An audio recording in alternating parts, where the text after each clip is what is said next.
আবারও একসঙ্গে পর্দায় ফিরছেন জনপ্রিয় অভিনেত্রী রাফিয়াত রশিদ মিথিলা ও তাহসান খান।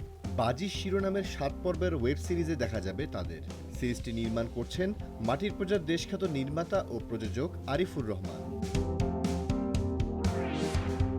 সিরিজটি নিয়ে নির্মাতা ও অভিনয় শিল্পীরা মুখ না খুললেও নির্মাতার ঘনিষ্ঠ সূত্র আজকের পত্রিকাকে জানিয়েছে, এই সিরিজে অভিনয়ের আগে বেশ কয়েক মাসের প্রস্তুতি পর্ব সেরেছেন তাহসান মিথিলা।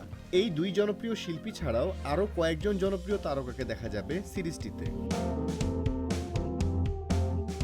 সূত্রটি আরও নিশ্চিত করেছে, এরই মধ্যে ৭ পর্বের সিরিজটির প্রথম ধাপের শুটিং হয়ে গেছে। একটি ৪ তারকা মানের হোটেলে মাস দুয়েক আগে এই শুটিং হয়। পরবর্তী ধাপের শুটিংয়ের প্রস্তুতি নিচ্ছেন নির্মাতা। নির্মাণ শেষে আসন্ন ঈদুল আজহায় দেশের একটি ওটিটি প্ল্যাটফর্মে সিরিজটি মুক্তি দেওয়ার সম্ভাবনা রয়েছে। সিরিজটিতে একজন ক্রিকেটারের চরিত্রে অভিনয় করছেন তাহসান, আর মিথিলাকে দেখা যাবে সাংবাদিকের চরিত্রে। তাহসান খান ও রাফিয়াত রশিদ মিথিলা দুই তারকাই নিজেদের জায়গায় জনপ্রিয়। এক সময়ের জনপ্রিয় তারকা জুটিও ছিলেন তারা। দীর্ঘদিনের প্রেমের পর ২০০৭ সালের ৩ আগস্ট বিয়ে করেছিলেন জনপ্রিয় এই দুই তারকা। বিয়ের ১১ বছর পর ২০১৭ সালের মে মাসে আনুষ্ঠানিক বিচ্ছেদ হয় তাহসান ও মিথিলার। একসঙ্গে জুটি বেঁধে অভিনয় করেছেন তাহসান মিথিলা। আমার গল্পে তুমি, মিস্টার অ্যান্ড মিসেস, ল্যান্ডফোনের দিনগুলোতে প্রেম নাটক সহ বেশ কয়েকটি নাটকে অভিনয় করেছেন এই জুটি। নাটক ছাড়াও একসঙ্গে গানে কণ্ঠও দিয়েছেন এই জুটি।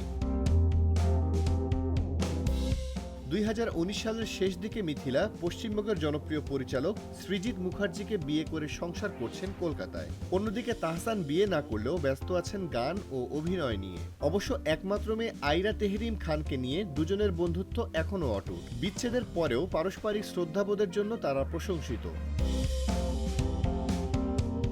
তবে বিচ্ছেদের পর দুজনকে আর কখনোই একসঙ্গে দেখা যায়নি। তাই এই সিরিজ তাহসান মিথিলার ভক্তদের জন্য সুখবর বলা যায়।